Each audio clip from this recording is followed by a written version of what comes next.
আসসালামু আলাইকুম দর্শক, শুভেচ্ছা নিন। আপনাদের সবাইকে স্বাগত জানাচ্ছি। আমি কনক সারোয়ার। নতুন বছরের প্রথম অনুষ্ঠান, নতুন বছরেরও শুভেচ্ছা। নানা জটিলতা, নানা ধরনের অনুষ্ঠান ঠিক করা হচ্ছে না, তো আশা করি আজকে থেকে আবার নিয়মিত হওয়ার চেষ্টা করব। দর্শক, যে পরিস্থিতি বাংলাদেশের, জুলাই বিপ্লবের যে চেতনা, আজকে শিরোনাম দেখে বুঝতে পারছেন সেটি ইতিমধ্যেই নিহত। সেই চেতনা এক নিহত চেতনায় পরিণত হয়েছে। আপনারা দেখছেন 12ই ফেব্রুয়ারি নির্বাচন। নির্বাচনকে কেন্দ্র করে নানা বিষয় আমাদের সামনে আসছে, কিন্তু এই যে জুলাই সনদ একটি হলো, একটি হানা ভোট বা সবকিছু মিলিয়ে বিষয়টা কোনো আলোচনাতেই নাই। এবং নির্বাচনের যে মনোনয়ন পত্র যারা জমা দিচ্ছেন বিভিন্ন দলের, তাদের ব্যাপারে যেসব অভিযোগ, সেই আপনার ধরেন যে নতুন বোতলে সেই পুরাতন মদ, সেই পুরাতন জিনিসপত্র ঘুরে ফিরে আসছে, সেই প্রশাসনের লোকদের এই সেই একই রকম নির্দেশনা মতো এর মনোনয়নপত্র বৈধ, এটা বাতিল, এটা ঠিক আছে। মানে কিছু জায়গায় তারা অনেক কিছু দেখছেন, কিছু জায়গায় তারা অনেক কিছু দেখছেন না। কিছু জায়গায় আইন কার্যকর হচ্ছে, কিছু জায়গায় আইন কার্যকর হচ্ছে না। জুলাই বিপ্লবীদের নিরাপত্তাহীনতা, সুরভি জেল খাটে 11 দিন। জুলাই বিপ্লবের সঙ্গে যারা যুক্ত ছিল তাদের নিরাপত্তার জায়গাটি আমরা দেখছি উদ্দেশ্যমূলকভাবে তাদেরকে নানাভাবে ফাঁসানোর চেষ্টা চলছে। আমাদের অথর্ব সরকার 16 মাস পরে এসে বলছে জুলাই বিপ্লবীদের নিরাপত্তার জন্য অধ্যাদেশ জারি করতে হবে। তো মুরব্বীরা এতদিন পরে বুঝতে পারছে বিষয়টা। তো সব মিলিয়ে যে অবস্থা, এই বিষয়টি নিয়ে আমার সঙ্গে কথা বলতে যোগ দিচ্ছেন আপনাদের অত্যন্ত প্রিয় মানুষ, আমার চ্যানেলের নিয়মিত অতিথি, বিশিষ্ট কলামিস্ট, সাংবাদিক, মেরিন ইঞ্জিনিয়ার জনাব মিনার রশিদ। মিনার ভাই, আপনাকে স্বাগত জানাচ্ছি আজকের অনুষ্ঠানে। আসসালামু আলাইকুম, ধন্যবাদ কনক সারোয়ার ভাই। এবং আজকে এই অনুষ্ঠান যারা দেখছেন এবং পরবর্তীতে দেখবেন, সবাইকে প্রীতি আর শুভেচ্ছা। তো মিনা ভাই, যে বিষয়টা আমি শুরু করছিলাম সেটা দিয়ে আপনার কাছ থেকে শুরু করি, যে এই যে ধরেন জুলাই বিপ্লবের চেতনা, মানে আমি তো দেখে এটা নিহত আসলে। মানে জুলাই বিপ্লবটাকে যদি আমি একটা মানব শরীর কল্পনা করি, একটা একটা আত্মার মতো কল্পনা করি, তাহলে সেইটা কিন্তু এখন আর নাই। এবং আপনি যদি অত্যন্ত দুর্ভাগ্যজনক ভাবে আপনি যদি দেখেন যে এই জুলাই বিপ্লবের সঙ্গে যুক্ত তিনজন স্টুডেন্ট লিডার, তারা কিন্তু সরকারেও ছিল, সরকারের থেকেও কিন্তু তারা জুলাই বিপ্লবকে আপহোল্ড করে নাই, তাদের নিরাপত্তা নিশ্চিত করে নাই, কোনো কিছুতেই তারা যায় নাই। ক্ষমতা থেকে বের হয়ে এসে বলতেছে যে একটা লাশ পড়লে আরেকটা লাশ ফেলাই দিব। উগ্রবাদকে উগ্রবাদ দিয়ে মোকাবেলা করা যায়? তো মানে কিভাবে দেখেন এই যে জুলাই বিপ্লবটা এইভাবে যে নিহত হয়ে গেল, আপনি কি মনে করেন, নাকি নিহত হয় নাই?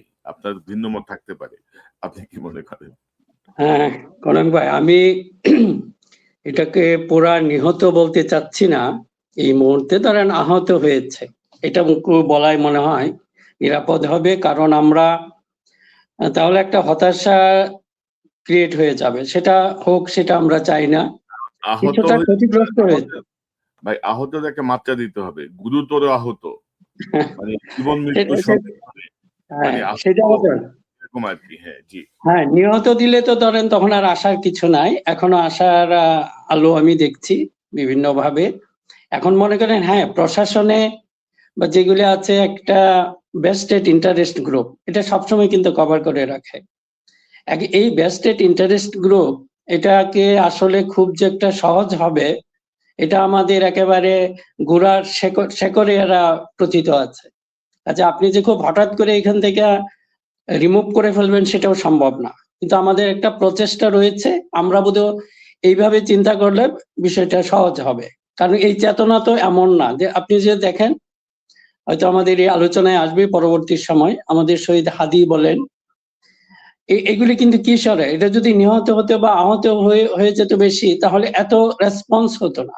কিন্তু এটা দেখা যাচ্ছে এটা সদা জাগ্রত থাকবে, এটা কিন্তু আমাদেরকে একটা মিন করছে। এটা হলো আশার কথা।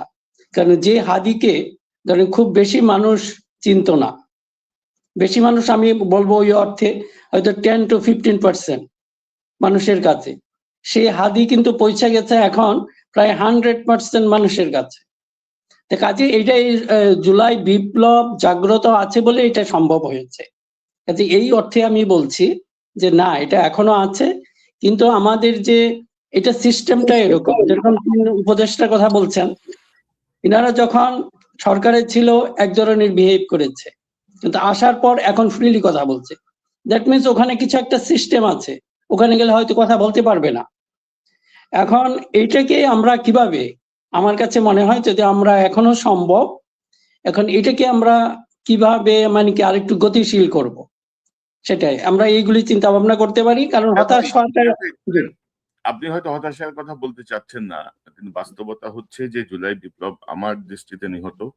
আপনি দেখেন যে জাতীয় পার্টি অলরেডি মনোনয়নপত্র সাবমিট করছে। জাতীয় পার্টির এরশাদ, মঞ্জু, তারপরে চিটাগাংয়ের ওই নেতা কি নাম যেন, আনিসুল ইসলাম মাহমুদ, তাদের নেতৃত্বাধীন মিলায় তারা একটা গণতান্ত্রিক জোট বানাইছে একটা। তো ওরা সাবমিট করছে, এটা নিয়ে কোনো সারা শব্দ নাই। তার মানে এটা নিয়ে ধরেন আন্ডার দ্য টেবিল কোন একটা ডিল হয়েছে, সেটা এনসিপির সাথে হোক, বিএনপির সাথে হোক, অন্যদের সাথে হোক।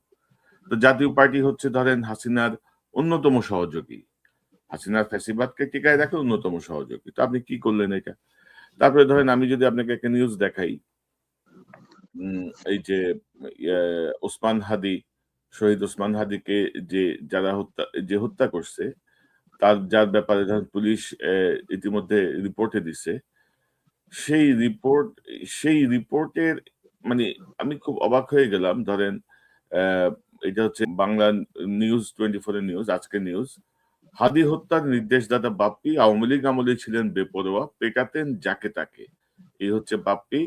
এবং সংবাদের ভিতরে যদি আমরা যাই, জুলাই বিপ্লবী ও ভারতীয় আধিপত্যবাদী ইনকিলাব মঞ্চের আহ্বায়ক শরীফ ওসমান হাদি হত্যাকাণ্ডের নির্দেশদাতা ও পরিকল্পনাকারী হিসেবে ঢাকা মহানগর উত্তর যুবলীগের সাংগঠনিক সম্পাদক ও মিরপুরের ৬ নম্বর ওয়ার্ডের সাবেক কাউন্সিলর তাইজুল ইসলাম চৌধুরী বাপ্পিকে চিহ্নিত করেছে মামলা তদন্ত সংস্থা ঢাকা মহানগর পুলিশের ডিএমপির গোয়েন্দা শাখা ডিবি।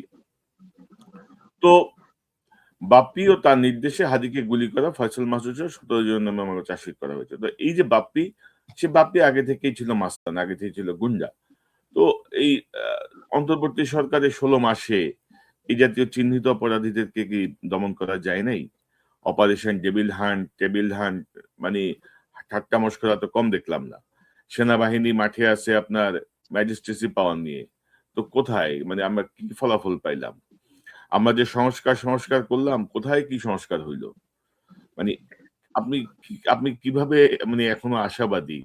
আমি না কনক ভাই, আমার যে মূল কথাটা হলো যে আমি আপনার সাথে একমত যে এই পরিস্থিতি, এটা তো আমরা সবাই দেখছি।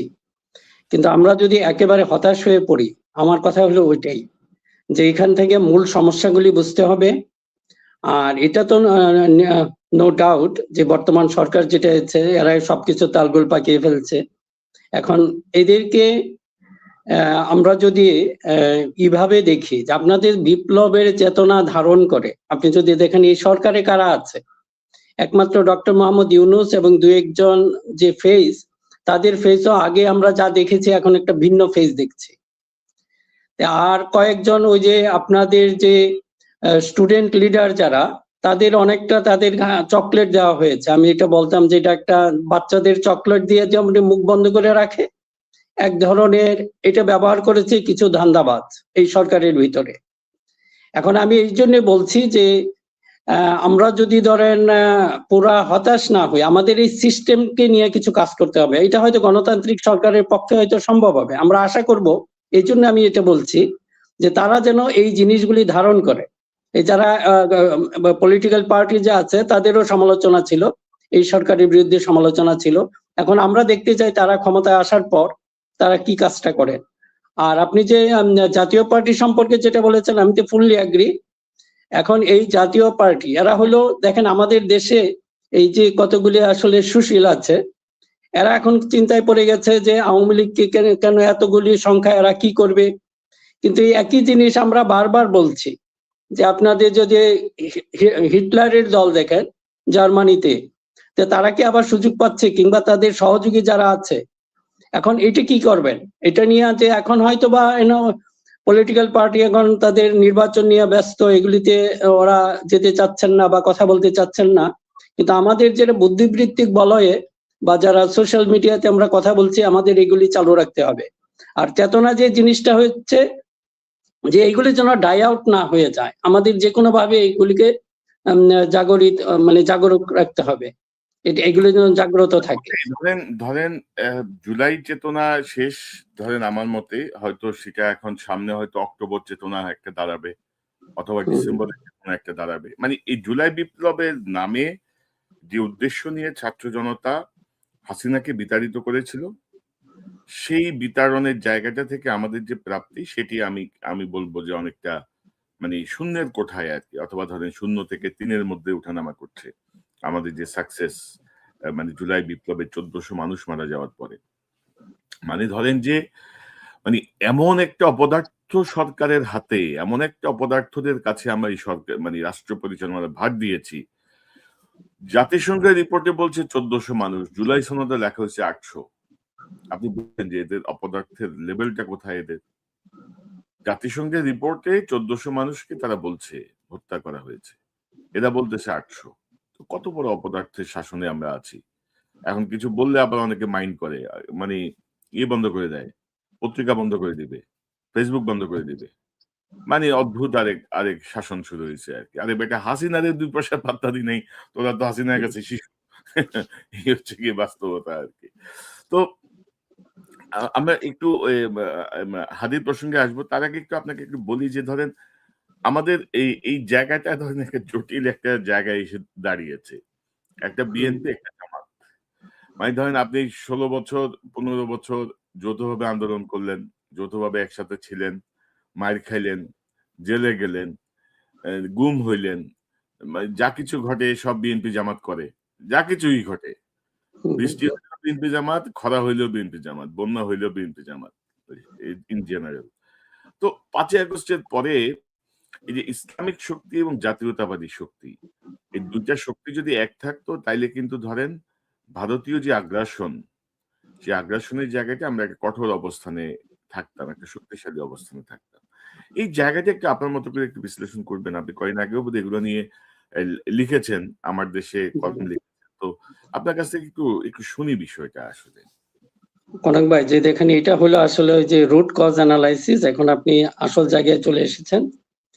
এই বিএনপি এবং জামাত, এটা দেখেন যে এটা খুবই দুঃখজনক। আমরা তো যেহেতু এটা অবজারভার অনেক আগে থেকেই, সে 2004-5 বা ওই সময় থেকে আমি যখন যাই দিনে লিখতাম তখন এগুলিতে কন্টিনিউয়াস লিখেছি।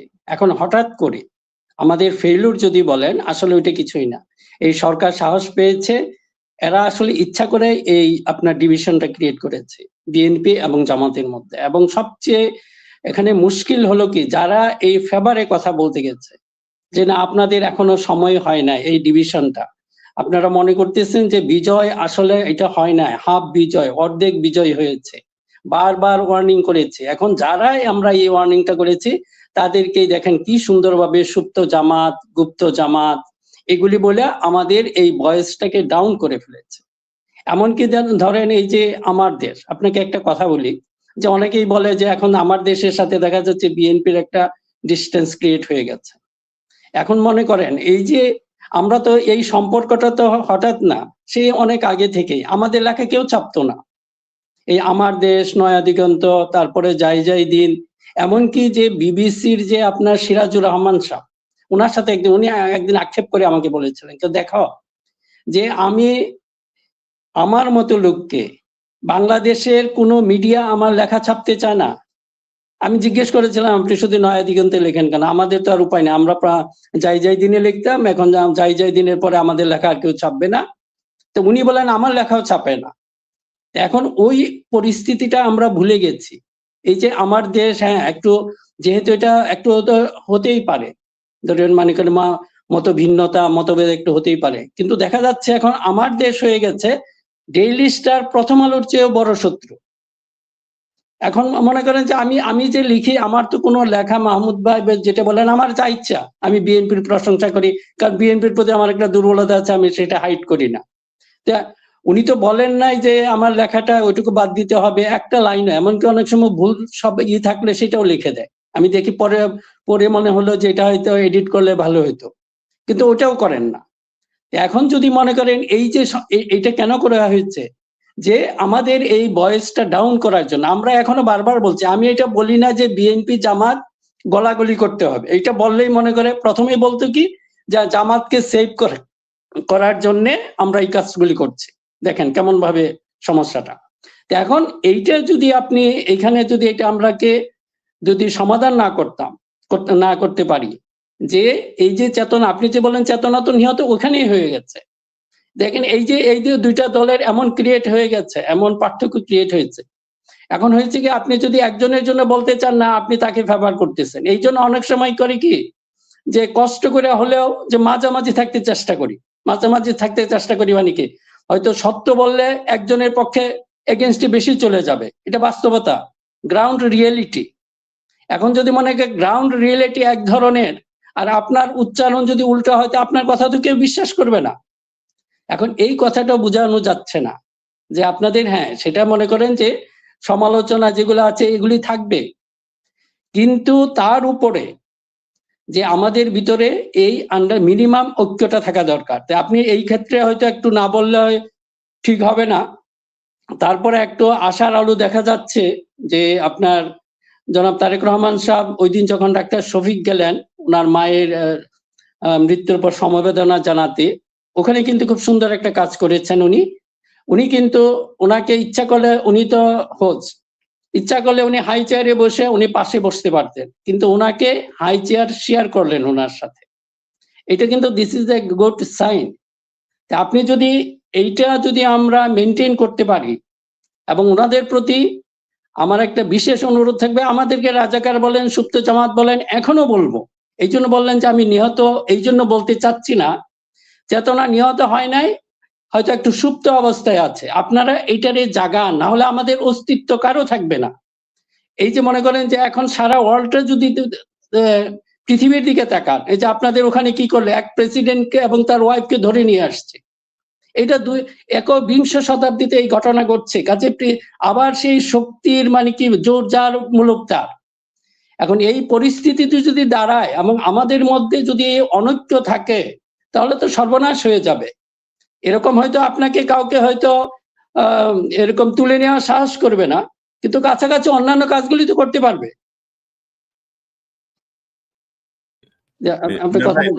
জি মিনার ভাই, ধরেন আমি যেটা দেখছি আর কি, ধরেন এখানে একটা নতুন কৌশল অবলম্বন করছে বিএনপি পন্থী বেশ কিছু ধরেন অনলাইন অ্যাক্টিভিস্ট। তারা ধরেন মানে 2000 জুলাইয়ের মানে আন্দোলন শেষ হওয়ার আগ পর্যন্ত তাদের কোনো সারা শব্দ তেমন ভাবে ছিল না। তারা বিভিন্ন সময় আপোষ করছে, নানা রকম ভাবে ইয়ে করছে, আড়ালেই ছিল। জুলাই পরে তারা ধরেন এক একজন বিশাল বিশাল ধরেন ইয়ে হয়ে গেছে, মানে শেড হয়ে গেছে। এরা সব বসন্তের কুটিল। আপনি যদি তাদেরকে একটু স্টাডি করেন, কিছুদিন আগে কি কথা বলছে এখন সম্পূর্ণ উল্টা। আর আমরা যারা আছি, আমরা তো ভাই কোনো খুদ করার জন্য বলি না, যেটা সত্য সেটা বলে যাব। আমরাও জানি ওরা এখন ধরেন আমাদেরকে কাউন্টার করার চেষ্টা করতেছে। এরা গুপ্ত জামাত, এরা দেশের মধ্যে এই করতেছে, ওরা দেশের মধ্যে এইসব নানা কিছু ফালতু জিনিস আমি এগুলো ইগনোর করি। তো আমি বিএনপির অত্যন্ত শীর্ষ মহলে ধরেন শীর্ষ নেতার কাছে জানতে চাইছিলাম যে এই যে এই বিষয়টা কি করতেছে এরা, এদেরকে আপনার চোখ পড়ে, বলে যে এরা তো আমাদের দলের কেউ না, এদেরকে দলে কোনো পদ আছে না, এরা কিছু করে। আমি যে দলের পদ নাই, কিন্তু দলের পদধারী কারো পদলেহন করে তাদের কাজগুলা করতেছে। মানে ধরেন যে বিএনপির এখন স্ট্র্যাটেজি হচ্ছে যে আমরা তো ক্ষমতা আসবো, ওরা ধরেই নিছে, সো আমরা ক্ষমতা আসার আগেই এদেরকে এমন একটা ইয়ে করতে হবে যে যেন এদের গ্রহণযোগ্যতা কমে। তো সাধারণ মানুষ কি ঘাস খায়, সাধারণ মানুষ বুঝে না। না এইটা কনক ভাই আরেকটা জিনিস, এটা মনে হয় আজকে আমি আমার যে সাপ্তাহিক কলাম সেটাতে লিখেছি যে এরা করে কি, আগে ধরেন গত 50 বছরে আমরা কি দেখলাম, এই যে বিএনপি এবং জামাতের মধ্যে, বিশেষ করে নট বিএনপি জামাত, বিএনপি এবং আওয়ামী লীগ, জামাত তো হয়তো ইয়ার ব্যানারেই ছিল, অনেকটা বিএনপির পাশেই ছিল। এখন এটা যদি দেখেন, তারা একটাকে বানিয়েছিল যে এটা ব্রাহ্মণ দল, আরেকটা নমশূদ্র। এটা কি কিন্তু খেয়াল করেন, এই একই জিনিসটা গত 50 বছর থাকাতে এই কারণেই কিন্তু আমাদের গণতন্ত্র এখানে ফ্লারিশ করতে পারে না। আপনি যদি সবসময় দেখেন আমাদের এলিট শ্রেণী, আমাদের সুশীলরা সবসময় তারা ওইভাবে দেখতো, মানে বিএনপির কোনো পাত্তাই ছিল না, এবং একই ধরনের হুবহু দেখেন একই লোক এরা এখন বিএনপিকে ব্রাহ্মণ বানিয়েছে, আর জামাত বা অন্যান্য যারা আছে তাদেরকে নমশূদ্র। তারা এই ধারাটা বজায় রাখতে চায়। এই যে মনে করেন যে এই যে নিহত যে কথাটা বললেন, আমরা যদি এইটাকে অ্যাড্রেস না করতে পারি তাহলে সেই একই অবস্থা হবে। তো যে গুড সাইন, তারেক রহমান এই কাজটা দেখিয়েছেন। কাজে আমরা এই জন্য আমি কিছুটা আশাবাদী, আমি এই জন্য আশাবাদী। এবং উনি যদি ওনার যে আশেপাশে যেগুলি আছে এইগুলির মুখ যদি বন্ধ করতে পারে তাহলে কিন্তু আপনার সেই হয়তো সেই চেতনা আবার জেগে উঠবে, এবং সেটাই হওয়া উচিত। আমরা 50 বছর নষ্ট করেছি। আপনাদের কাছে বিশেষ অনুরোধ, আমাদের 50টা বছর নষ্ট হয়েছে। আমরা সামনে আর আমাদের যে সম্ভাবনা, সুযোগ বা যে রিসোর্স গুলি আছে আমরা আর এগুলি নষ্ট করতে চাই না। কাজে আল্লাহর ওয়াস্তে আপনারা এগুলি বন্ধ করেন। এখন আর আমরা সেই ব্রাহ্মণ আর নমশূদ্রের খেলা দেখতে চাই না। সবাই সমান সমান।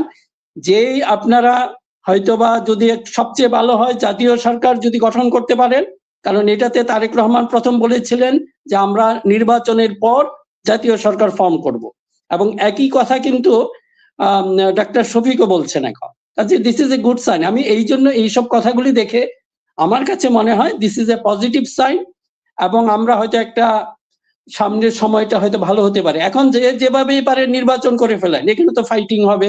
এটা শুধু আমাদের দেশে না, পৃথিবীর সব জায়গায় এটা তিক্ততা হবে, সৃষ্টি হবে। কিন্তু নির্বাচনের পর সব ভুলে গিয়ে আমার অনুরোধ বা আমাদের হয়তো যেটা অনুরোধ থাকবে, একটা জাতীয় সরকার ফর্ম করেন। না হলে কেউ আপনি কোনো সরকারই 2 থেকে 3 বছরের বেশি টিকতে পারবে না। যদি মনে করেন বিএনপি সরকারে গেল, জামাত বিরোধী দলে থাকে, কিংবা জামাত সরকারে গেল বিএনপি বিরোধী দলে থাকে, এদের উপর ভর করবে সেই আগের যে ভূতগুলি আছে আইসা ভর করবে বিরোধী দলে। কাজে সেখানে হয়তো এমন অবস্থা ক্রিয়েট করা হবে যে এই সরকার 2 থেকে 3 বছরের বেশি টিকতে না পারে। কাজে একটা বিশেষ অনুরোধ, আপনারা এই সমস্ত কিছু ভুলে যান। এখনো একসাথে হয়ে আমার কাছে আমার যেটা হয়তো কি বলবো যে আমার যে আশা যেটা, যে একটা জাতীয় সরকার পরে ফর্ম করেন যেভাবেই হোক।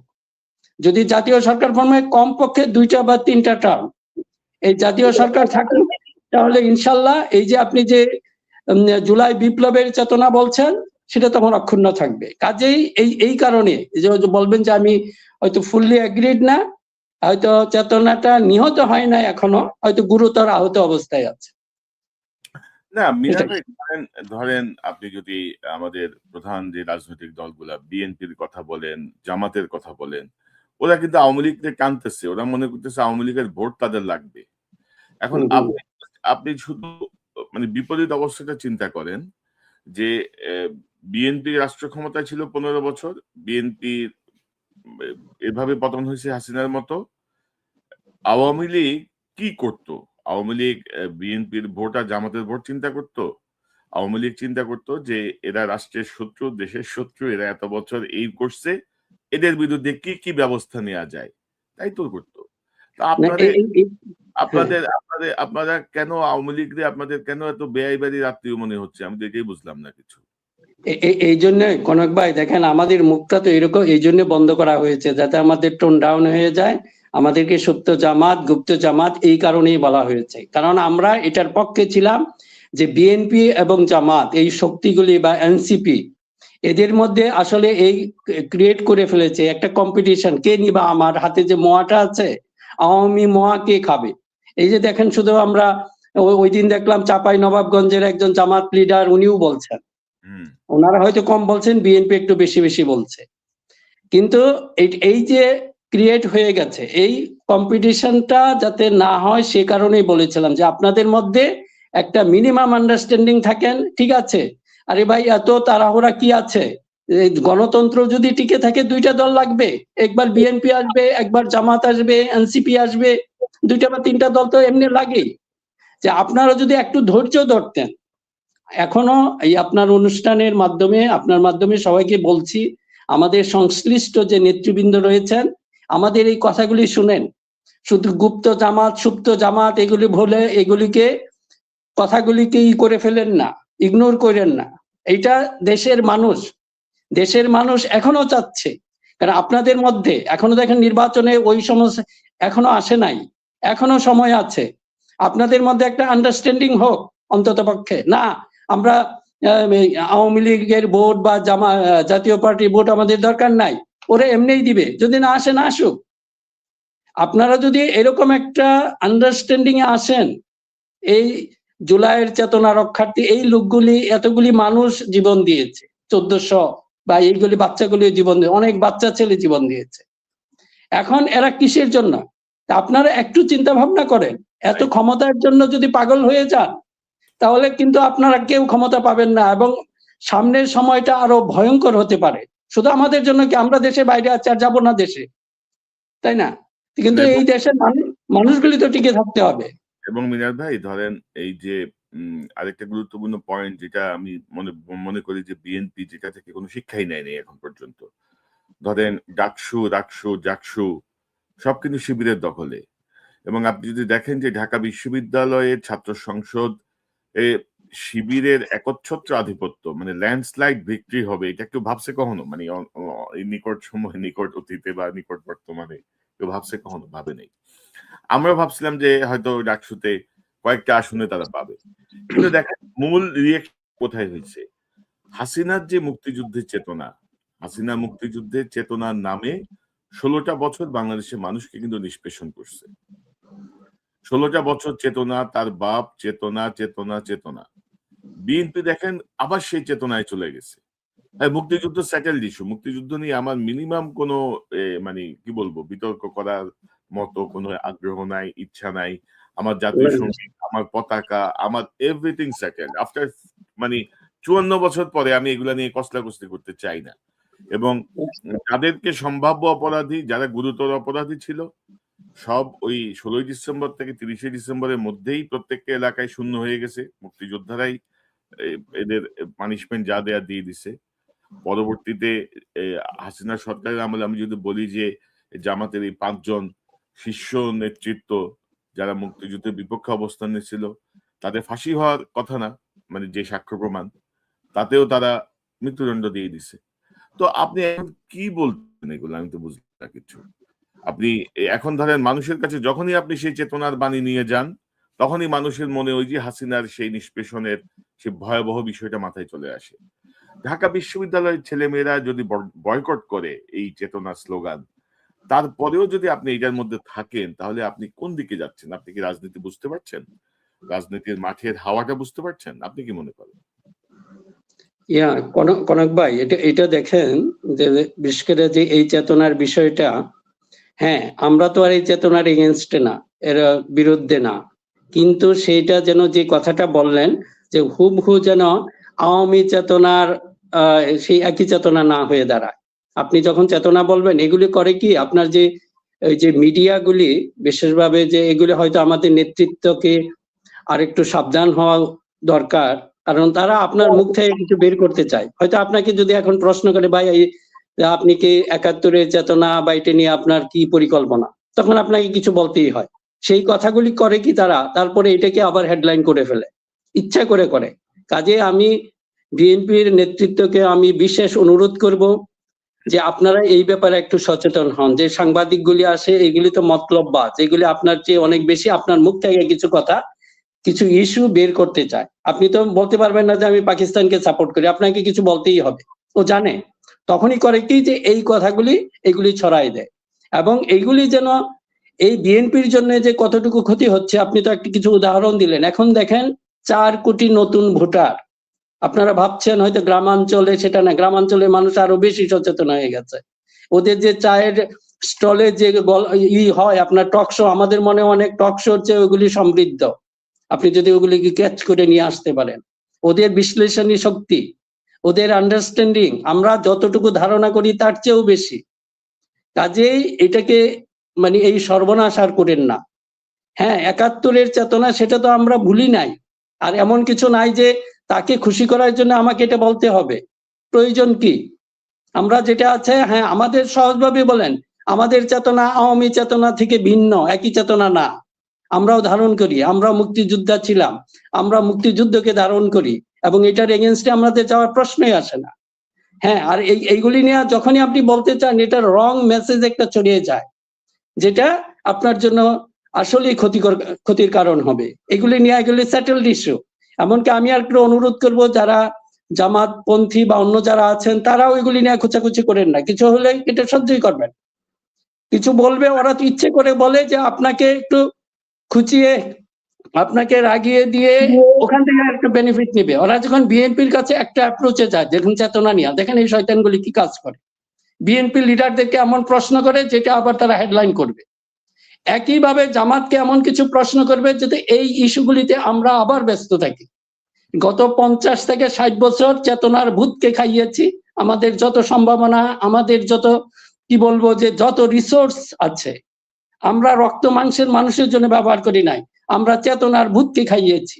এই যে আপনার 250 বিলিয়ন ডলার 16 বছরে গেল, এটা কিসের জন্য? এই চেতনার ভূতকে খাইতে যাইয়া। এখন ধরেন এখনো দেশের মানুষ, এই যে আপনার এত বছর পরও এখনো, আমি একটা খুব হৃদয় বিদারক একটা আপনাকে কথা বলি, আমার খুব স্কুলের friend, we are very close, হয়তো পরে বিচ্ছিন্ন হয়ে গেছে, আমি এক জায়গায় চলে আসছি, ওর জীবনধারার সাথে আমার একটা টোটালি ডিফারেন্ট হয়ে গেছে জাস্ট কিছুদিন আগে। সে ছাত্রলীগ করতেন, মানে ছাত্রলীগ করলেও আমার সাথে খুব সম্পর্ক ছিল, আবার আমি গুপ্ত না। তা মানে অনেকে মনে করবেন হয়তো যে আপনার ফ্রেন্ড ছাত্রলীগে থাকে কিভাবে।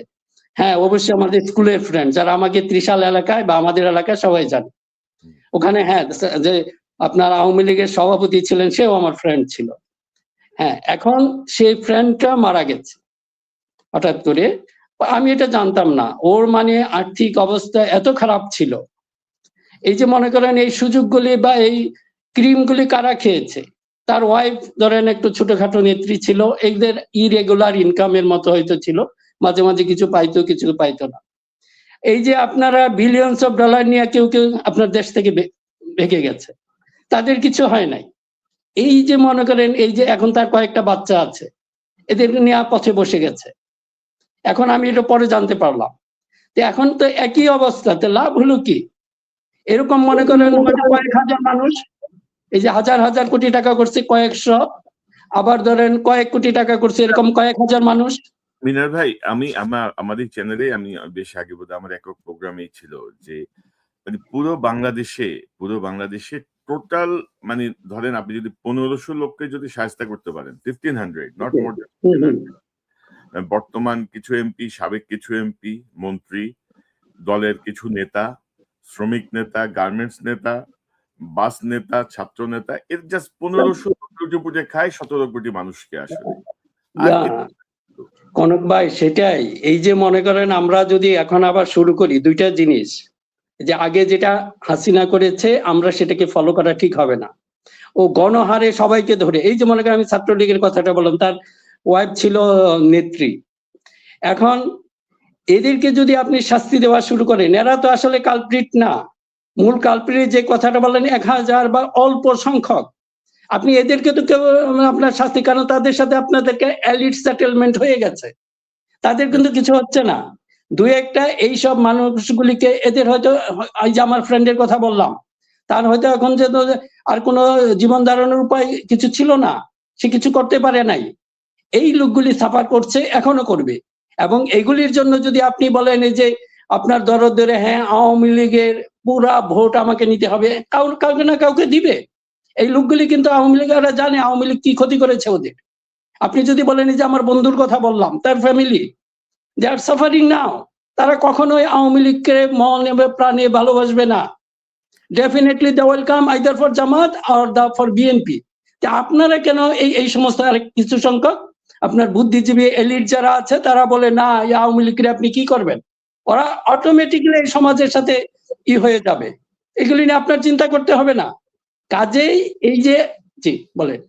না, বললাম যে মতি মাহফুজ এখন ধরেন বিএনপির পা চাটতেছে, বিএনপির বগলের নিচে ঢুকে গেছে, এখন বোধহয় বিএনপির আর কেউ ঠেকাইতে পারবে না আর কি। মতি মাহফুজের পেয়ে গেছে, বুঝছেন? খুব খুশি, মতিও খুশি, মাহফুজও খুশি, আমাদের ফখরুল ইসলাম আলমগীর টালমগীর সব খুশি।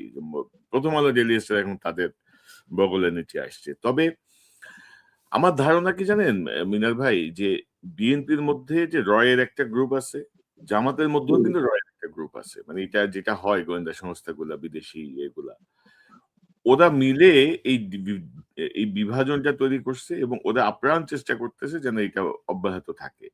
এটা যদি অব্যাহত থাকে তাহলে ভারতের পক্ষে আহ, তাদের আধিপত্য ডিভাইড এন্ড রোল আর কি, ওইটা আর কি যে আমাদেরকে, হ্যাঁ ওই ওই ওয়েতে তারা গেছে আর কি। তো এখন আমি জানি না, আনফরচুনেটলি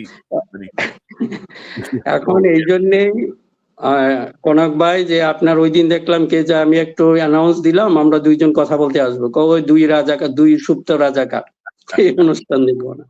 কাজেই এরা এই যে মনে করলেন এইগুলি আসলে ছড়াই কেন? না, এখন ধরেন ভাই, এই হাসিনা তো জিয়াউর রহমানকেও বলছে রাজাকার, তাই না? এ যা সুবিধা মতো ব্যবহার করতেছে এগুলা। এরা যারা এই কথাগুলা বলছে, যারা এই কথাগুলা প্রচার করছে, পাবলিশ করছে, বিএনপি এখন তাদের কলেজায় ঢুকছে কিন্তু। যারা জিয়াউর রহমানকে অপমান করছে, যারা বেগম জিয়াকে অপমান করছে, তারেক রহমানকে দুর্বৃত্ত বানায় টাইটেল দিছে, সবকিছুর পিছনে বিএনপিকে যারা দোষারোপ করছে, তারাই এখন বিএনপির খুব কাছে চলে গেছে। তাই সেই ব্যবসায়ীরা এখন তারেক রহমানের আশেপাশে যাচ্ছে। অর্থাৎ এই জায়গাগুলো স্ক্রিনিং করার কেউ নাই। এবং আপনি যদি দেখেন অন্তর্বর্তী সরকারের একই অবস্থা। তারেক রহমান সাহেব 18 বছরে দেশে আসছেন, পার্সন টু পার্সন চেনেন না, জানেনও না, তো কারা ওনাকে গাইড করতেছে? এবং এই যে বিভাজনের জায়গাটা, পাশাপাশি আওয়ামী লীগ বিএনপি, আমার মনে হয় যে বিএনপি আওয়ামী লীগের ওই স্ট্র্যাটেজিটা নিচ্ছে যে ইচ্ছা মতো গালাগালি করো, গালাগালি করলেই সব ঠিক। গালাগালি করলে যে সব ঠিক হয় না, বট বাহিনী তো আমরা মোকাবেলা করে এতটুকু আসছি, ইনশাল্লাহ অসুবিধা হবে না, we will tackle everything very smoothly. তো হাদি, শহীদ হাদি, হাদি ধরেন আমার এখানে জুলাই বিপ্লবের পর আমার চ্যানেল থেকে বোধহয় শুরু করছিল হাদি অনলাইনের অ্যাক্টিভিটিটা। তখন হাদির কেউ চিনতেও না, ওইভাবে ডাকতেও না। প্রথম হাদি বোধহয় আমার প্ল্যাটফর্মে শুরু করছিল এই চ্যানেল। আপনার প্ল্যাটফর্মেই আমি একটু বলি। হাদি আসলে প্রথমে আমাকে একজন ইন্ট্রোডিউস করে দেন, মালয়েশিয়ার একজন প্রফেসর। একটু কাহিনীটা বলি, তারপরে আপনার অনুষ্ঠানে ওর মাধ্যমে প্রথম পাবলিকলি যে কোনো একটা মানে বৃহত্তর একটা প্ল্যাটফর্মে সেটা আপনি নিয়ে এসেছেন। এটা ডেফিনেটলি এই জন্য জাতীয় আপনার প্রতি এরকম একজন মানে কি আগুন বা কি বলবো, যার ভিতরে আগুন ছিল, সেটা হয়তো আমরা প্রথমেই বুঝতে পেরেছিলাম। আর এই জন্য definitely all credit goes to you আমি বলবো, কারণ আমি তো নিজে জানি পুরোটা। হাদির সাথে প্রথম ইন্টারভিউতে আমি তার মধ্যে যেই মানে স্পিরিট দেখছি, তার মধ্যে যেই ইনডেপথ কথাবার্তা দিয়ে দেখছি। তারপরে হাদি বোধহয় 5-6টাতে আসছিল, 5-6টা চ্যানেলে 5-6টা টপিক আমার এখানে জয়েন করছিল, এবং ওটার আলাদা একটা প্লে লিস্ট করা আছে হাদির এটা নিয়ে। এবং আপনি যে দেশে গেছিলেন মাঝখানে, আপনার সঙ্গে তো হাদির দিচ্ছে, আমার কাছে কিছু ছবি আছে। তো আপনিও হাদির সঙ্গে খুবই ভালোভাবে কানেক্টেড ছিলেন মিনার ভাই, আমি যতটুকু জানি। তো এই যে শহীদ হাদি, তার এই বিচারের জায়গাটা বা তাকে যে হত্যা করা হলো, এখন আমরা নানা রকমের কাহিনী দেখছি। আমরা সেই বিষয়টা একটু যেতে চাই। ধরেন আমি যদি আপনাকে আমাদের পত্রিকার নিউজ থেকে যদি একটু দেখাই, যে ডিবি বলছেন ওসমান হাদির হত্যাকারী ফয়সলের সন্ধান দিলেন ডিবি প্রধান। ইনকিলাব মঞ্চের আহ্বায়ক শরীফ ওসমান হাদির হত্যাকারী ফয়সল করিম মাসুদ দুবাই নয়, ভারতেই আছেন বলে জানিয়েছেন গোয়েন্দা বাহিনীর প্রধান অতিরিক্ত পুলিশ কমিশনার মোহাম্মদ শফিকুল ইসলাম। এখন কথা হচ্ছে যে আবার নিউজ আসছে যে বাপ্পি সেই নাকি এগুলার নির্দেশ দিচ্ছে বা সেটা তাকে দমাইতে চাইছে। এখন ধরেন হাদি মারা গেল, হাদি গুলিবিদ্ধ হলো দুপুর 2:30টায়। এরপর থেকে রাত 3টা পর্যন্ত, যেটা আমরা পরবর্তীতে দেখছি বিভিন্ন পত্রিকায় আসছে, বিভিন্ন রেফারেন্সে আসছে, যে হাদি ইন্ডিয়া চলে গেছে। রাত 9:30টায় ডক্টর ইউনুস সকল বাহিনী প্রধানদের নিয়ে বৈঠকে বসছেন, এবং তিনি প্রথম যে মন্তব্য করছেন সেটা হচ্ছে যে হাদির হত্যাকারী বা মানে হাদির উপর হামলাকারী যেন দেশ থেকে পালাতে না পারে। তারপরেও কিন্তু বহাল তবিয়তে সে ভারতে চলে গেছে। এরপরে সে নানাভাবে বিভ্রান্ত করার চেষ্টা করছে। তো এখন ধরেন এই যে 17 জনকে অভিযুক্ত করে একটা চার্জশিট দেওয়া হয়েছে, তার মধ্যে মানে আপনি কিভাবে দেখেন, মানে এই যে জুলাই বিপ্লবীদের নিরাপত্তার জন্য এখন সরকারি 16 মাস পরে এসে আপনার মানে আমি আপনাকে যদি নিউজটা দেখাই তাহলে বোধহয় ভালো হবে যে মানে কি আমি আসলে ভাই এগুলা আসলে কিছু বুঝতেছি না। ধরেন এই নিউজটা অত্যন্ত মর্মান্তিক নিউজ। দেখেন 16 মাস পরে 8 জন জুলাই শহীদের পরিচয় শনাক্ত, কবরে স্বজনদের আহাজারি। 16 মাস লাগলো 8 জন জুলাই শহীদের ডিএনএ টেস্ট করে শনাক্ত করতে। মানে জুলাইয়ের সরকার ক্ষমতায়, এরপরে অবস্থা। তো এখন মানে আমরা আমরা আমি এগুলো যখন কথা বলতে যাই না আমি নিজেও খুব ইমোশনাল হয়ে যাই এবং মেজাজ খুব খারাপ হয়ে যায়। আপনি কি মনে করেন যে 16 মাস পরে আইসা বলতেছে যে একটা অধ্যাদেশ জারি করতে হবে এখন জুলাই বিপ্লবীদের নিরাপত্তা রক্ষায়? তো এতদিন তোমার ঘাস কাটছো, এতদিন তোমার কি গাঁজা খেয়ে নেশায় বুধ হয়েছিল, এতদিন মাথায় কাজ করে নাই? কি মনে করেন আপনি? কনক ভাই, যে আসলে দরদের ব্যাপারটা হয় কি যে আপনি তো এগুলির সাথে থাকতে হবে। এটা ধরেন আমি দেশে গেলাম, যাওয়ার পর আমার আব্বার কবর জিয়ারতের পরেই আমি চলে যাই শহীদ আনাসের কবর। সেখানে আমার সাথে ছিল হাদি, যেটা আপনি এর মধ্যে দেখেছেন, এবং সেই কবরের পাশে দাঁড়িয়ে সে হাদি মোনাজাত করেছিল। এখনো সেটা আমার কান্না আসে। এই যে কথাগুলি বলেন, এগুলি তো আপনাকে ফিল করতে হবে। এগুলি কাউকে বলে আপনি এগুলিকে অনুভব করাতে পারবেন না। এই জুলাই বিপ্লবের এই সরকারের সবচেয়ে বড় ফেইলিউর হলো এরকম তো কেউ ফিল করে নাই যে যারা এখন এর মধ্যে আছে। এই হাজির হত্যা, আপনি এটা জানেন এই ছেলেটা কেমন ছিল, এমনকি কিছুদিন আগে সিঙ্গাপুরে এসেছিল। আমার এত ব্যস্ততার মধ্যেও ওকে আমি অনেক সময় দিয়েছি, কারণ ওর কাছে যেন আমি আর সত্যিকার ভাবে বলে অনেক বড় বড় লিডার আসলেও আমি চাই না, কেন জানি আমার যেতে ইচ্ছে করে না। কিন্তু হাদির প্রতি কেমন যেন একটা টান ছিল। বিশ্বাস করেন তখন আমার এত ব্যস্ততার ভিতরে আমি সময় দিয়েছি। এখন এই হাদিকে, এখন কথা হলো যে আপনারা শুধু লেফট রাইট করেন, তাই না? যে এইগুলো আমরা 15 জন 16 জন আছে, এটা কেন এত সময় লাগবে? এবং এই হাদির জন্য এটা আমাদের দেশের এত বড় সম্পদ, আপনারা সেটা এখনো বোধহয় অনুধাবন করতে পারেন নাই হাদি কি ছিল। কাজে এদের কাছে আপনি কি, আমি জানি না।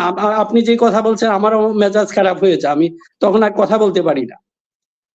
এখন পর্যন্ত আপনাদের এত সময় কেন লাগবে? আমি বলবো যে ইনকিলাব মঞ্চের সাথে যারা আছেন আপনারা এই দাবি থেকে সরে যাবেন না। এখানে কোনো পলিটিক্যাল, এখানে বিএনপি লাভ হোক বা জামাতের লাভ বা লস এগুলি আমরা দেখব না।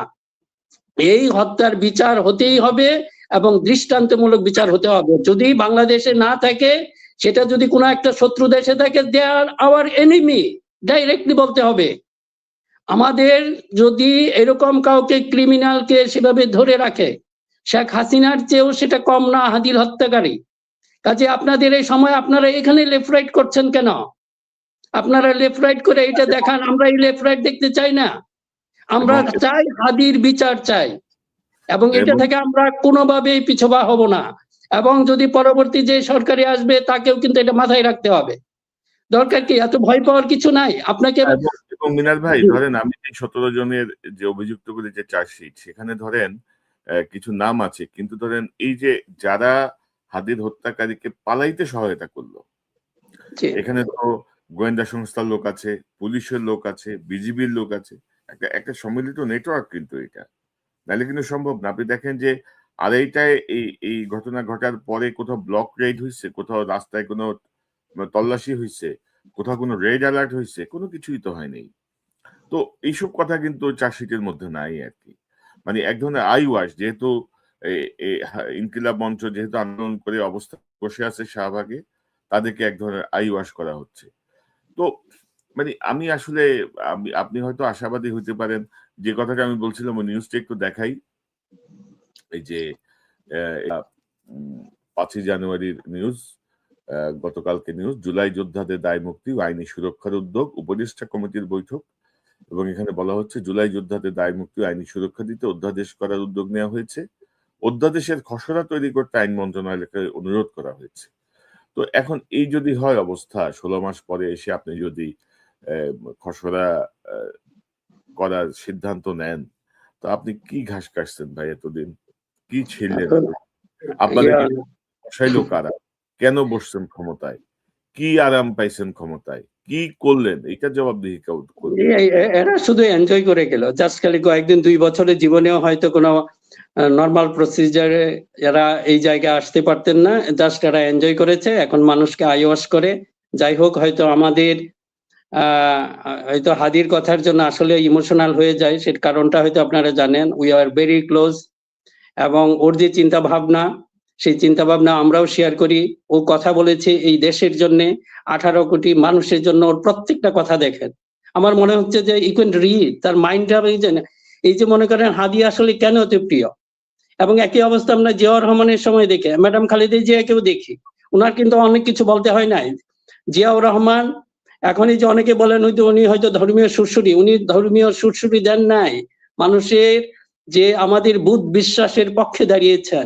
এখন ওনার মধ্যে কোনো ছিল না, হিপোক্রেসি ছিল না, মানুষকে শো করেন না, ওনার ভিতর বাইর এক ছিল, এবং সেটা মানুষ দেখতে পারতেন। এক্স্যাক্টলি সেম কাজ আমরা দেখেছি ম্যাডাম খালেদা জিয়ার মধ্যেও। উনি কিছু শো করেন নাই, উনি দেখেন উনি একটা কমফোর্টেবলি লেডিসদের যেভাবে কাপড় পরেন সেভাবে উনি পরতেন, এবং এটা পরেও কিন্তু মৌলানা আজিজুল হক, প্রফেসর গোলাম আজম, আমাদের বড় বড় মৌলানা, ওনাদের সাথেও কিন্তু ইসলামী ব্যক্তিত্বের সাথে উনি মিশেছেন। ওনারা কেউ সাহস করেন নাই ম্যাডামকে বলতে, ম্যাডাম আপনি ঘুমটাটা একটু ভালো করে দেন। This was her personality. কারণে হয়েছে কি, এখন আমরা দেখি আপনারা কি করছেন, সে হাসিনাকে ফলো করে।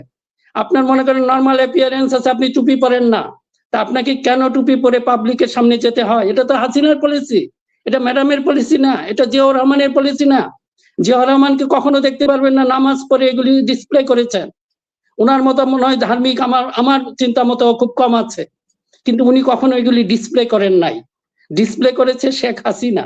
এখন আনফরচুনেটলি দেখা যাচ্ছে যে আমাদের লিডাররা শেখ হাসিনাকে ফলো করছেন। আপনারা ফলো করেন জিয়াকে, আপনারা ফলো করেন ম্যাডামকে। ম্যাডাম কিন্তু দেখেন অনেক শক্ত কথা বলেছেন। এই যে জিয়াউর রহমান আল্লাহর উপর পূর্ণ আস্থা ও বিশ্বাস, এইটা সংবিধানে এনেছেন। এটা কিন্তু সাহসের প্রয়োজন ছিল, কাউকে শো করার জন্য করেন নাই। এজন্য তাকে টুপি মাথায় দিয়ে মুসলমান হিসাবে তাকে দেখাতে হয় নাই। মানুষ জানে তার ইমান, তাকে ভিতর দেখতে পারে। কাজেই আপনাদের প্রতি অনুরোধ, এই জিনিসগুলো একটু বুঝতে চেষ্টা করেন, মানুষের নার্ভ বুঝতে চেষ্টা করেন, মানুষ আসলে কি চায় সেটা বুঝতে চেষ্টা করেন। আমরা যারা বলছি তাদেরকে সুপ্ত জামাত, গুপ্ত জামাত, আরে ভাই আমি যদি গুপ্ত জামাত সুপ্ত জামাত হলে ওলিউল্লাহ নুমান ভাইয়ের মতো তো কোথাও একটা নমিনেশন নিয়ে নিতাম। আমার কেন এখনো কথা বলতে হয়? আমি দেশের জন্য কথা বলি, আই ডোন্ট বদার যে আপনারা কি বলেন। আমার মনে হয় না যদি আমি কোথাও যেতাম আমরা ওইরকম একটা দুইটা সিট হয়তো করতে পারতাম, হয়তো জামাত হয়তো দিতে খুশি হয়। তো এখনো যদি সিট না নিতে, এখন আর গুপ্ত জামাত কেন থাকবো? আমরা এই কথাগুলি বলছি, এগুলো হচ্ছে ধরেন এইগুলি কেন বলছি কনক ভাই, যে টোন ডাউন করে দেয়, আমাদের কথাগুলো একটু গুরুত্ব দেন, এগুলি শুনতে চেষ্টা করেন, কারণ আমরা মানুষের কথা বলি, মানুষের মনের কথা বলি, তাই না? আপনাকে সেগুলি শুনতে হবে। এইগুলি কোনো ভং ধরার প্রয়োজন নেই। এই ভং ধরতো শেখ হাসিনা, আমরা সেই শেখ হাসিনার ইজম, তার কোন স্টাইল আমরা আর দেখতে চাই না। যা করবেন সম্পূর্ণ খোলাখুলি করেন, তাই না? এই যে মনে করেন, হ্যাঁ, এই সুযোগটা এরা পেয়েছে এই কারণেই। আপনাদের ভিতরে এখনো, কারণ এই যে কথা বললাম, হাদিকে সহজে মানুষ পড়তে পারতো, তার মন পড়তে পারতো, জিয়াউর রহমানের মন পড়তে পারতো, বেগম জিয়ার মন পড়তে পারতো। কাজে আপনারা ডিফিকাল্ট হয়েন না, জনগণ যেন আপনাদেরকে ডিফিকাল্ট না মনে করে। আর তারেক রহমানকে এখনো বলি না, he has shown some positive sign, we are happy. আমি সত্যিকার হ্যাপি, এবং আমি সেটা প্রশংসা করেছি। আমি এটা ভয় পাই না যে প্রশংসা। ধরেন তারেক রহমান সাহেবের ধরেন এই যে দেশে ফেরার পর থেকে এ পর্যন্ত আমি যে বিষয়গুলো দেখলাম তাতে ধরেন আমার মনে হচ্ছে যেন তিনি একটা গুণগত পরিবর্তন আনতে চাচ্ছেন, যেটা উনি আগেও চেষ্টা করছিলেন। বিএনপি যখন 2001 সালে ক্ষমতায় ছিল তখনও তিনি শেখ মুজিবুর রহমানের কবর জিয়ারত করছেন যাওয়ার পথে। মানে উনি কিন্তু পজিটিভ লাইনেই ভাবার চেষ্টা করেন। কিন্তু আপনি যদি দেখেন এই যে ধরেন ওনার সাথে ঢাকা বিশ্ববিদ্যালয়ের ভিপি সাদিক কায়ুম ডাকসু দেখা করলো, এটা নিয়ে কিন্তু ধরেন বিএনপির চুলবুল বুদ্ধিজীবী আছে না কিছু, চুলকানি শুরু হয়ে গেছে। কেন দেখা করলো? সে তো এই বলেছে, সে তো ওই বলেছে, কেন দেখা করলো? এই শফিক সাহেব দেখা করলো, এটা নিয়ে আরেক চুলকানি। মাহমুদুর রহমান দেখা করলো, এটা নিয়ে আরেক চুলকানি। মানে ধরেন যে তার দলের ভেতরের লোকজন, মানে আমার ক্ষতি করার জন্য কিন্তু বাইরের লোকের থেকে আমার ভিতরের লোক, আমার বন্ধুই যথেষ্ট আমাকে আমার সর্বনাশ করার জন্য। আমার সঙ্গে আমার শত্রুকে হয়তো আমি চিনি, আমার বন্ধুকে তো আমি শত্রু হয়তো ভাবি না। সেই কিন্তু ধরেন আমার শুভাকাঙ্ক্ষী সেজে সর্বনাশ গুলা করতেছে। আপনি দেখেন তারেক রহমান সাহেবের সাথে সাদিক কাইয়ুম, মাহমুদুর রহমান, শফিক সাহেব প্রত্যেকটা বৈঠক নিয়ে বিএনপির লোকজন যারা মনে করতেছে যে আমরা তারেক রহমান মানে আমার আর কি আমার গড, এরকম একটা অবস্থা, তাদের খুশি করার জন্য তারা কিন্তু যে বিরুদ্ধচারণ করছে, এটা কিন্তু তারেক রহমান সাহেব আসলে উনি যেভাবে ভাবছেন কতদিন এইসব প্রভাব থেকে দূরে থাকতে পারবেন, সেটা একটা চিন্তার বিষয় আমার মধ্যে কাজ করছে। তো না, হ্যাঁ কনক ভাই, যে এটা এই পজিটিভ দিকগুলি এই জন্য আমি বললাম যে এটা পজিটিভ না যে শুধুমাত্র জামাতের জন্য, এটা ওনার একটা ইনক্লুসিভ যে চিন্তা ভাবনা, এটা ভালো, কারণ এটা আসলে দায়িত্ব নিতে হবে। আরেকটা জিনিস চিন্তা করেন, আপনি যদি যখন একটা প্রাইম মিনিস্টার বা প্রধানমন্ত্রী হলেন, তখন কিন্তু আপনাকে একটা শপথ নিতে হয়। শপথের বাক্যগুলি কি? আমি রাগ অনুরাগের বশবর্তী হইয়া এমন কিছু করব না। কাজে এটা কি ওই মুহূর্তের শুধু কথা না, আপনার বাস্তব জীবন দ্বারা সেটা প্রতিফলিত হতে হবে। যে হ্যাঁ, আপনার ভিতরে আসলে আপনি জামাতকে দেখলে আপনার মাথা, ওই যে শেখ হাসিনা নাকি ধার্মিক মানুষ দেখলে সে খেপে যেত, এরকম হলে তো আপনি কাজ করতে পারবেন না। এমনকি শুধুমাত্র প্রাইম মিনিস্টার না, খেয়াল করে দেখেন আমাদের প্রত্যেক যারা মন্ত্রী হন তাদেরও শপথ নিতে হয়, তাদেরও একই কথা উচ্চারণ করতে হয়। কাজে আপনি যখন মন্ত্রী হবেন, যে কোনো দলেরই হন, সে আপনি জামাত থেকে মন্ত্রী হলেন, তা আপনি বিএনপি কে দেখলে যদি আপনার রাগ অনুরাগ জেগে ওঠে, তাহলে তো you are not fit for this post. কাজেই আমার কাছে বিশেষভাবে অনুরোধ থাকবে, শুধুমাত্র যারা প্রাইম মিনিস্টার হবেন তারাই না, যারা মিনিস্টার হওয়ার নিজেদেরকে, এইটা একটা যোগ্যতা। আজকে যদি দেশের মানুষ সচেতন হতো, আপনারা এগুলি প্লে করতে পারতেন। আমি শুধু বিএনপি কে বলছি না, জামাতেরও অনেকের দেখি যে এমন মন্তব্য করে মনে হচ্ছে যে বিএনপি পেলে উনি মনে হয় একেবারে হিটলারের ইয়াতে ঢুকিয়ে ফেলবেন। জানি যে একটা ছিল না, যেটা হিটলার করতেন, এরকম ফার্নেসের মধ্যে ঢুকিয়ে ফেলবেন। একই অবস্থা বিএনপিরও। মানে আপনাদের এই অবস্থা কেন?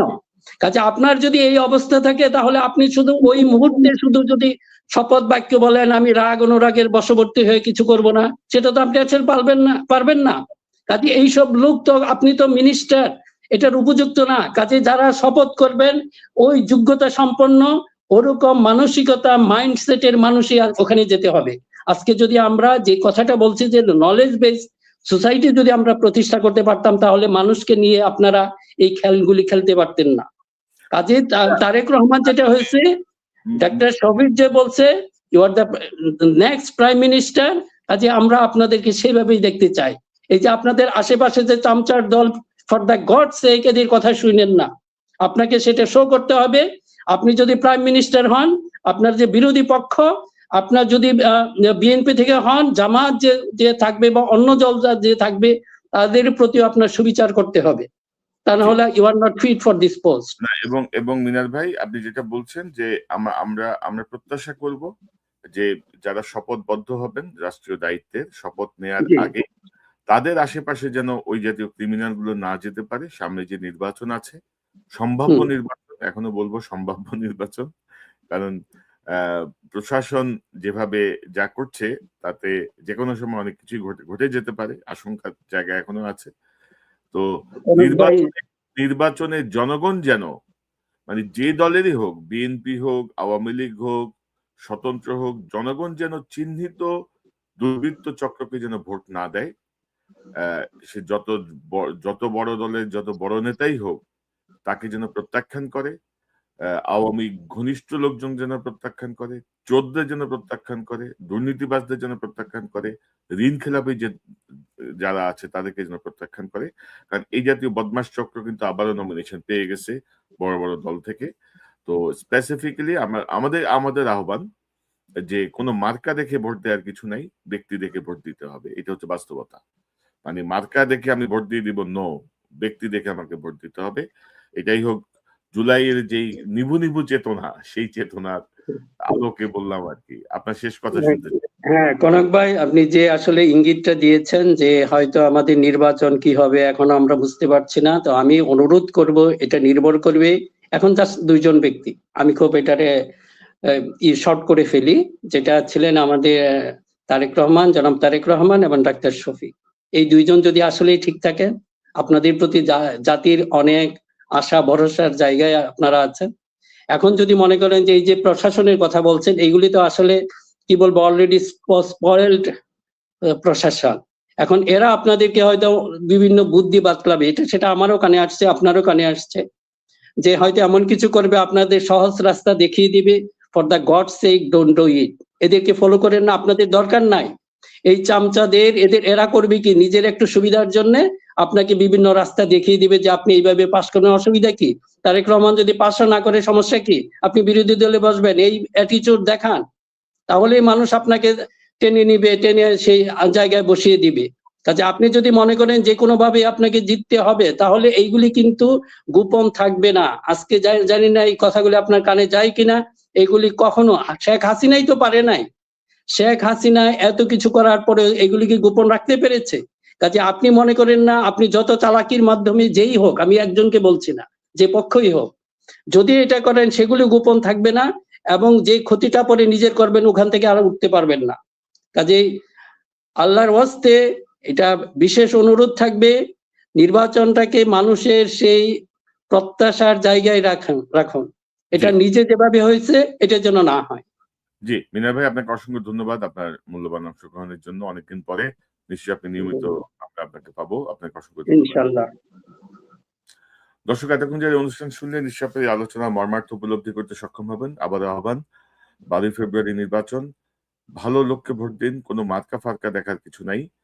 কোন ঋণখেলাপি, চোর, দুর্বৃত্ত, আওয়ামী ঘনিষ্ঠ, এসালামের আত্মীয় স্বজন, বংশ পরম্পরায় বসংবদ, এগুলারে অ্যাভয়েড করেন। বাংলাদেশটাকে রক্ষা করতে হবে। ওই নেতাদের হাগাড়ম্বর দেখে আমাদের কিছু যায় আসে না। আমাদের দেশ আমাদেরকে ঠিক করতে হবে। জুলাই বিপ্লবের যেই নিহত চেতনা, প্রায় নিহত, মিনার ভাই মনে করছেন যে পুরোপুরি নিহত, গুরুতর আহত, তো সেই জায়গাটা থেকে অন্তত এটা আমাদেরকে করতে হবে। জুলাই বিপ্লবীদের নিরাপত্তা নিশ্চিত করা, তারা যেন কোনো রকম হয়রানি না হয় সেটার ব্যবস্থা করতে হবে। পাশাপাশি জুলাই বিপ্লবের এই চেতনাকে নিয়ে এই যেসব বৈষম্য বিরোধী নেতারা আবার ফায়দা লুটেছে, তাদেরকেও কিন্তু ছাড় দেওয়ার কোনো সুযোগ নাই। এবং এর মধ্যে আমি বলবো যে আসিফ মাহফুজ, যারা সর্বশেষ দিন পর্যন্ত ক্ষমতায় ছিল নির্বাচনের তফসিলের, তাদের ব্যাপারে আরো কড়া অনুসন্ধান দরকার। কারণ তারা জুলাই বিপ্লবটাকে আসলে শেষ করে দিয়ে এখন আবার এসে লাশ ফেলে দিবে, নানা রকমের মস্কামস্কি করার চেষ্টা করছে। তাদেরকে কোনোভাবেই ছাড় দেওয়ার কোনোই সুযোগ নাই। এবং আপনাদেরকে আবার আহ্বান জানাবো, আপনারা আপনাদের জায়গা থেকে সঠিক সিদ্ধান্ত নিন। এবং আমি মনে করি বাংলাদেশের সাধারণ মানুষ অনেক বেশি রাজনীতি সচেতন। তারা তাদের সিদ্ধান্ত যথাযথভাবেই নেবেন। এবং তারেক রহমান সাহেবের আশেপাশে এখন যেসব চামচা বাহিনী, বিএনপি নামে যেসব মানব বট বাহিনী নানা অপপ্রচার চালাচ্ছে, সেই জায়গাটা থেকে আমার মনে হয় যে উনি ওনার যেই ধারায় চলছেন সেই জায়গাটা তিনি অক্ষুণ্ণ রেখে যদি এগোতে পারেন, তাহলে হয়তো আমরা নতুন কোনো আলো দেখার প্রত্যাশা করতে পারি। দর্শক, এই চ্যানেলটি সাবস্ক্রাইব করে আমাদের পাশে থাকুন, এই চ্যানেলের মেম্বারশিপ নিয়ে আমাদের পাশে থাকুন। আবারও দেখা হবে ইনশাল্লাহ। আসসালামু আলাইকুম।